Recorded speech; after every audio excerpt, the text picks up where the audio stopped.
up, guys? Welcome back to another video. Today we're going to be breaking down into a season we're going into breeding coyote season, where they're starting to mate, where they're starting to lock up with another yoke and preparing and mating and having puppies. They're having sex.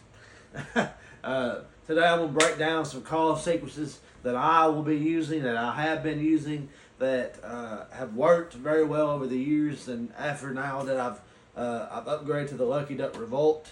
I tell you, I've got a couple Tony TB sounds on here. I've got some of Rip Pallet sounds that are on here. I want to tell you guys from what I think that you should use. You might feel different about it, but that's okay. When I start my stands, I'm going to locate coyotes before. I'm going to try to go the night before to kind of see where they're at. I'm still going to locate. I do feel like in this time of season that yokes move around a lot more, because there's a lot more aggressive fighting with males over females. So the way I'm going to start my sequence, as I always do when I set up for a stand, I'm going to make sure my wind's right, that I got a good wind in my face, or wherever them coyotes that I think are at, I'm going to make sure I have a good crosswind if I can't have a wind in my face. So I'm going to still start out with a distress sound. The reason why I'm still going to start out with a distress sound, because when it gets cold and stuff, they're still hungry. They're still looking for food, obviously.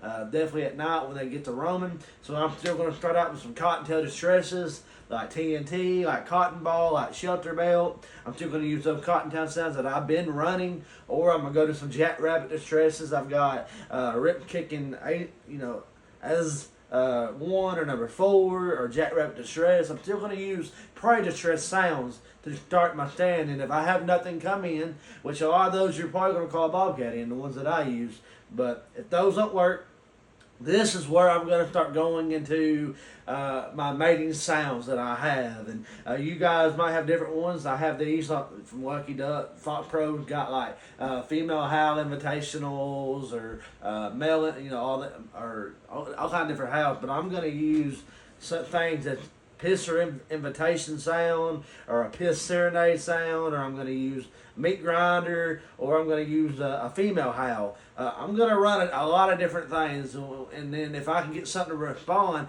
say you have a male that gets fired up, okay, I've had this happen, and he's screaming, he's yelling, he's fired up, that's when I'm like, man, I might have me an aggressive male. So I'm going to go into some aggressive sounds, like schoolyard brawl, or I know this is like a den sound, but I still use Tony TB's Den Raid, because that sound still works pretty efficiently for me. But I'm going to go into a lot of serenade howls, a lot of sounds, throw a lot of howls and things out there so I can get that coyote committed into coming in. Right now, from what I've noticed, we still, really, I've had them coming in really fast off cottontail sounds, a lot of rabbit sounds. They're still coming into a lot of those sounds like TNT, cotton ball, rip kicking, as all those sounds that I've been using, they have been coming in. So, but we're in coyote mating season, so get out there, use a lot of them coyote sounds, use a lot of female invitational hounds to kind of see where they're at, and then go into a lot of serenades. That's just something I would do. I'm using the Lucky Duck Revolt. Some of you guys might be using the X24, the MFK sounds. There's a lot of good howls that Tory Cook makes. So you guys get out there and chase these coyotes. Make sure your wind's right. Make sure you're accurate with your shooting. Shoot to kill. Don't shoot to miss.